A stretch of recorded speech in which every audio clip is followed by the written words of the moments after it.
Hello అండి, welcome to our channel. ఈరోజు recipe వచ్చేలేకి mushroom curry చేసే విధానం చూడండి. టేస్ట్ చాలా బాగుంటుంది.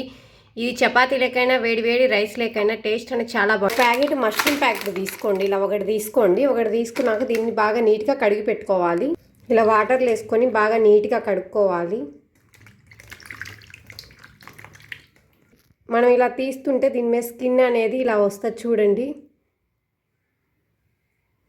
ఇలా స్కిన్ అనేది బాగా మొత్తం 1 బై 1 ఇట్లా మొత్తం అన్నీ తీసి పెట్టుకోవాలి.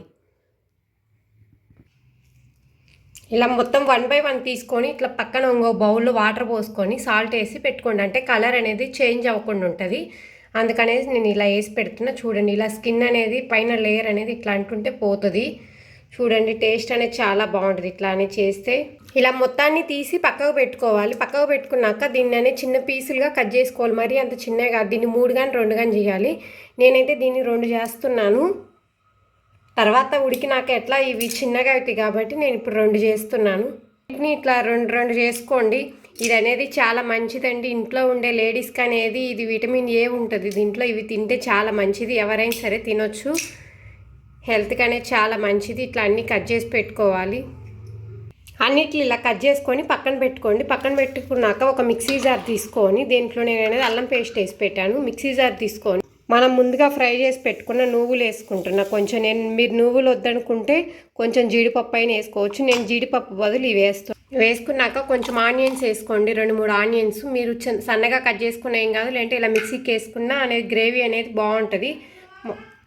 2 టమోటాలు తీసుకొని వాటిని కూడా వేసి పేస్ట్ చేయాలి. మొత్తాన్ని ఇలా బాగా మొత్తాన్ని పేస్ట్ చేసుకోవాలి. పేస్ట్ చేసుకొని పక్కన పెట్టుకోండి.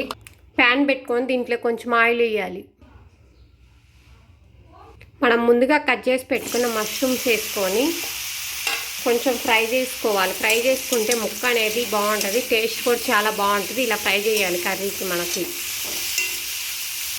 ఇలా వాటర్ వస్తే వాటర్ అనేది ఇంకిపోవాలి. మొత్తం ఇంకిపోయేదాకా ఫ్రై చేసుకోండి. ఆయిల్ అనేది పైకి రావాలి. ఆయిల్ పైకి వచ్చేదాకా ఫ్రై చేసుకోవాలి. టేస్ట్ అనేది చాలా బాగుంటుంది. ముక్క కూడా బాగా గట్టిగా బాగుంటుందండి. కొంచెం పసుపు ఇలా బాగా మొత్తం మగ్గినాక దీంట్లో కొంచెం సాల్ట్ వేసుకోండి.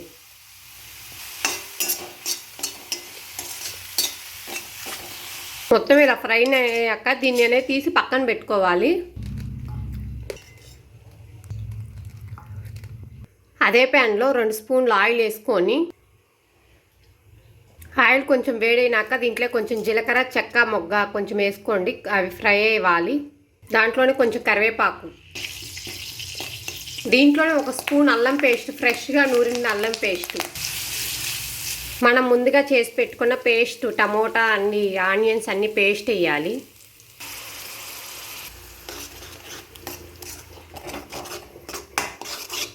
పేస్ట్ అంతా బాగా ఫ్రై అవ్వాలి. ఆయిల్ అనేది పైకి వచ్చేటట్టు బాగా ఫ్రై చేసుకోండి. పేస్ట్ అనేది మాడిపోకుండా అడుగంటకుండా బాగా తిప్పుకుంటూ ఉండండి. ఆయిల్ అనేది పైకి వస్తే మనం ముందుగా చేసి పెట్టుకున్న మష్రూమ్ ఫ్రై అనేది దాంట్లో వేయాలి. ఫ్రై చేసుకున్నవి కొంచెం పసుపు వేయండి. ఆల్రెడీ ముందే వేసాం కాబట్టి కొంచెమే వేసాను. టేస్ట్ సరిపోయినట్టు సాల్ట్ వేసుకోండి. ఆయిల్ అనేది ఇలా పైకి వచ్చింది కదా, మనం ముందుగా చేసి పెట్టుకున్న మష్రూమ్స్ అనేది దీంట్లో వేసుకోవాలి. మష్రూమ్స్ అనేది వేసాను. వేసి కొంచెం అనేది ఉడకనివ్వాలి. అడుగంటకుండా తిప్పుకుంటూ ఉండండి. కొంచెం ఇలా మగ్గినాక దీంట్లోకి అనేది కొన్ని వాటర్ వేసుకొని ఉడకనివ్వాలి. కొంచెమే వాటర్, ఎక్కువ వద్దు, కొంచెం వేసి ఉడకనివ్వాలి. ముక్క అనేది కొంచెం ఉడకాలి కాబట్టి కొంచెం వాటర్ వేసాను. కొంచెం ఉడికినాక మనం అనేది దీంట్లోకి టేస్ట్కి సరిపోయినట్టు కారం అనేది వేయాలి. బాగా మగ్గాలి అనేది ఇట్లా ఆయిల్ అనేది చూడండి. ఇట్లా ఆయిల్ అనేది పైకి రావాలి. పైకి వచ్చినాక దీంట్లోకి అనేది కారం వేయాలి. కొంచెము కారం అనేది నేను 1.5 స్పూన్ వేస్తున్నాను. మీకు కారం కావాలంటే 2 స్పూన్లు వేసుకోండి. నేను అయితే 1.5 వేస్తున్నాను. ఇంకా పచ్చిమిర్చి కూడా ఏమి వేయలేదు కాబట్టి పచ్చిమిర్చి కావాలంటే పచ్చిమిర్చి కారమైన వేసుకోవచ్చు. వేసుకొని దీన్ని బాగా మొత్తాన్ని కలుపుకోవాలి. కలుపుకున్నాక దీంట్లోకి కొంచెం గరం మసాలా, ధనియాల పౌడర్ అనేది వేసుకుంటే ఇంకా టేస్ట్ చాలా బాగుంటుంది. దీంట్లో కొంచెం ధనియాల పౌడర్ వేయాలి. కొంచెం గరం మసాలా కూడా వేయండి. టేస్ట్ అనేది చాలా బాగుంటుంది కాబట్టి కొంచెమే, ఎక్కువ అనేది వేయట్లేదు. మసాలా అనేది కొంచెమే వేసాను. గ్రేవీ కూడా చూడండి. రైస్ లేకైనా చపాతీ లేకైనా గ్రేవీ అనేది ఇలా చూడండి ఎంత బాగుందో. మీరు కూడా ఇలా ట్రై చేయండి. ట్రై చేసి ఎలా వచ్చిందో కామెంట్ సెక్షన్లో కామెంట్ చేయండి నాకు. దీంట్లోకి ఫైనల్గా కొంచెం కొత్తిమీర వేసుకుంటే అయిపోతుంది. చూడండి, కొంచెం కొత్తిమీర వేస్తా ఇప్పుడు. ముక్క అనేది చూడండి ఎలా ఉందో, బాగా ఉడికింది. ఫైనల్గా కొంచెం కొత్తిమీర వేసుకుంటే కర్రీ అనేది రెడీ అయిపోతుంది. చూడండి, నా వీడియో నచ్చితే ఒక లైక్ చేయండి, మీ ఫ్రెండ్స్కి ఎవరికన్నా షేర్ చేసుకోండి. మరిన్ని వీడియోస్ కావాలంటే మన ఛానల్ని సబ్స్క్రైబ్ చేసుకోండి. Thank you for watching.